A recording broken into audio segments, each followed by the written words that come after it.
Have you ever been challenged on including Indigenous science in your courses? What did you do? What comes to mind anyway is having gone to science education conferences like 10, 15, 20 years ago and presenting this kind of information and like writing articles on it and sending articles away to science journals, science education journals, and having them be rejected on the basis that they had nothing to do with science, that we should submit our articles to social studies journals or history journals, or culture journals. And we just basically dealt with it by, submitting more articles and until finally we started getting articles accepted. It's taken I think it's taken about 20 years. Over the last 20 years, things have started to change.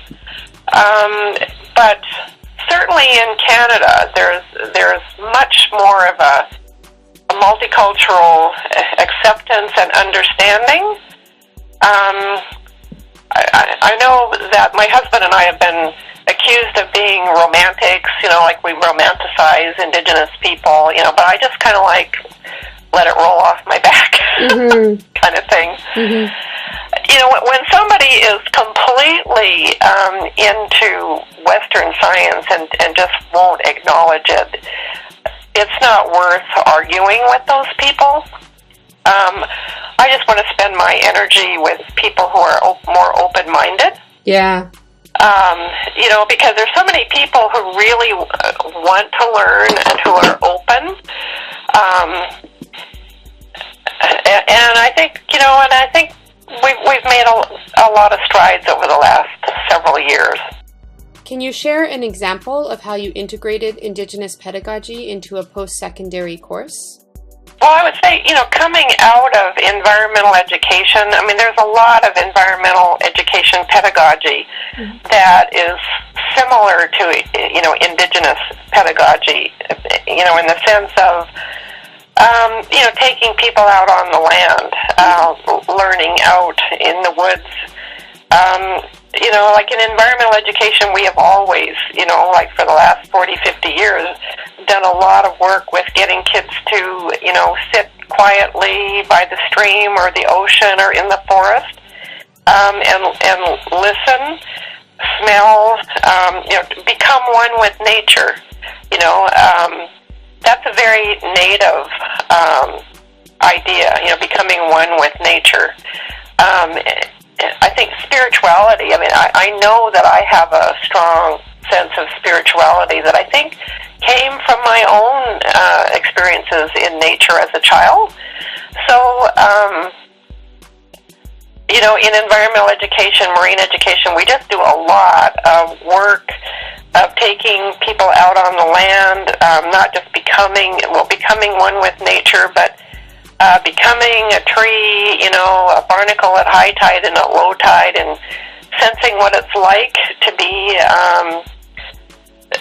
a bird, a predator at different times. And also, just the whole idea of kind of like being in a family group. Like I've done a lot of outdoor environmental education. Well, even when I taught in the elementary school, taking kids to camp, like a 5-day camp, a 10-day camp, living as a family at a camp, camping with kids, camping with graduate students. I've had several graduate programs in environmental education where we spent several days camping out in the woods, and which of course is very native. It's very family-oriented. It's everybody working together to get the fire going, get the tents up, cook, go fishing, catch some fish. Done a lot of, cooking salmon, roasting salmon over a fire or baking it in the sand, doing pit cooking, frequently with elders and the knowledge holders there to, lead the way. But all of that is a very big part of environmental education.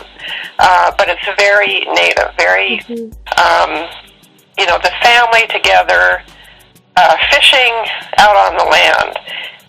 And I've done graduate programs where we have seminars, out in the forest, related to something that maybe happened here in this forest related to First Nations.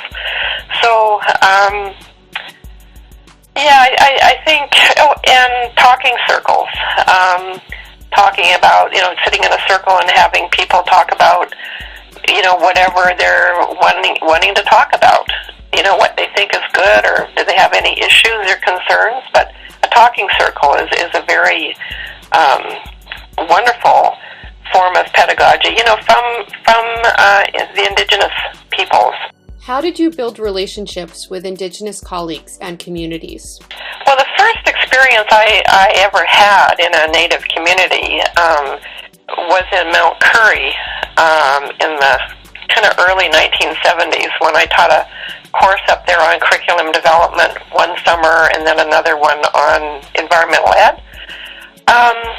And when I look back at those experiences, that was my first experience. In fact, it may have even been the first time I actually interacted with Indigenous people, because where I grew up in Oregon, there were no Native people.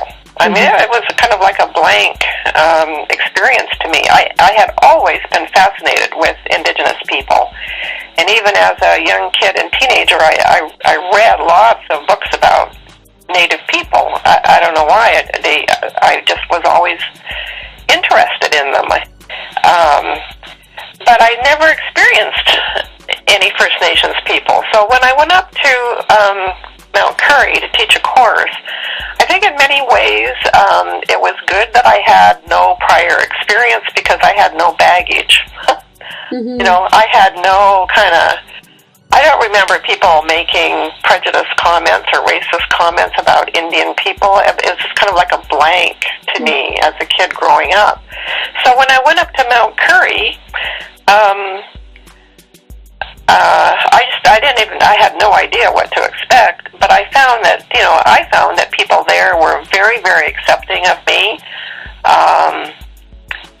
I think just going with an open mind and an open heart, being flexible, being a good listener, involving the students in the programming and elders in the programming. And I have to say, when I went up to Alert Bay, that's where I did my doctorate degree up there, and then later had graduate programs up there. And I think what helped a lot was that I had this kind of marine education background. Like I'd written a book about the seashore, and had done a lot of workshops with different schools up and down the BC coast, and a lot of those schools were Native. So that by the time I did my doctorate degree in Alert Bay, I had this kind of background in marine education. So when I went there, they actually asked me to come up and do a workshop on marine education. And as it turned out, I did a workshop on marine education, and then they ended up helping me do my doctorate degree. So it was kind of like a two-way gift-giving thing. It wasn't just me using them. I was giving, just free workshops to people in the community on the seashore, and I did beach walks and things like that. But when I look back on it, I think the number one thing is just really a spiritual thing. I mean, as I said before, I'm very aware of having a spiritual relationship with nature myself. It's a different relationship, I'm sure, than what a Native person would have who's steeped in the culture, because I'm not Native. But yet, I think if you love nature yourself, then you can share that, with Native people, and they know, when you're genuine and when you're not. And so I think, to me, that's been the number one thing. And just being able to appreciate Native art, Native stories. Mm-hmm.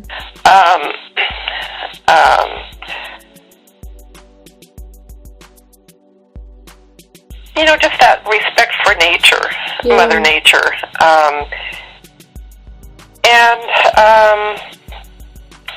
Let's see. Yeah, I think that's kind of it. Being flexible, being open to change your direction, sometimes to even change your assignments. I mean, I found myself up in Mount Currie a couple of times. I had to really change my assignments once I got up there and realized how ridiculous they were. Not being afraid to kind of admit, well, this was really a dumb idea, but at the same time to keep high standards. I don't think, Indigenous parents want their kids to learn science or learn whatever it happens to be, whatever you're trying to teach. So they don't want kids to just get through in an easy way. But I'm just saying that it's important to be really flexible, open to changing your timelines.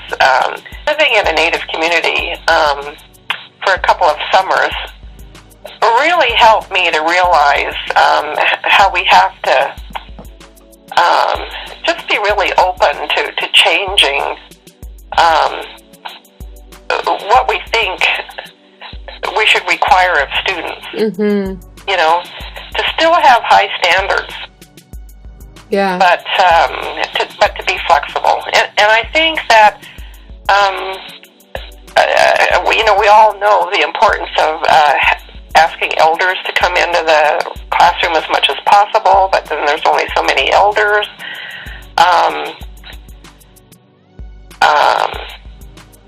Following protocols, asking permission to use stories, to even take a photograph, of a barn or whatever. But to just be really sensitive that you're in somebody else's house, somebody else's yard, and you have to kind of quietly, carefully try to figure out how to proceed, but just to not be a bunch of gangbusters, Yeah. It's just practicing good manners, I think, but being especially careful in another culture because there's so many things that you don't know. Yeah. And the other thing that I really realized up in Mount Currie especially, but also Alert Bay, is that even when you make mistakes, and I've made some really good ones, people will, as they say, if you have a good heart, they forgive you. And you hear that comment all the time. He has a good heart, or she has a good heart. And if that's the case, Indigenous people are pretty accepting. What advice do you have for curriculum developers who want to bring Indigenous content and approaches into their courses?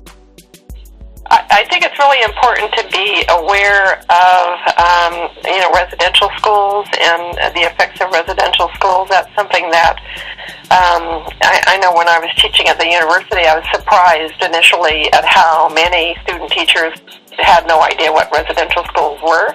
I think that's changing. But learn as much as you can about the culture before you go and teach in a Native community. Be aware of the fact that Native kids in urban schools may or may not know anything about their culture. We can't assume that just because somebody's Native that we can call on them in the classroom. They may have never lived in their Native community. And in some Native communities, we've done such a good job of destroying the culture that, for some communities it's hard for kids to even know that information. It's been, a lot of it's been lost. Mm-hmm. But I think the important thing is that in a lot of Native communities, and you see it all over, there's kind of like a renaissance going on. A lot of energy, Indigenous people more and more feeling proud of who they are, feeling proud of being Native, and wanting to learn about it, and if they see you as somebody who is open to that, then that's going to be appreciated. So I've talked a lot to student teachers who kind of want to do something, but they're afraid to because they're not Native, and they don't want to goof up. They don't want to insult Native people. They're afraid to do something. And I think what I would say is, think of me going up to Mount Curry. I was a blank. I didn't know anything, and I learned mostly from the students and the elders up there. I think as long as you have a good heart and you're trying to do the right thing, people will know that right away. They'll know it right away. And you'll get a lot of help, actually.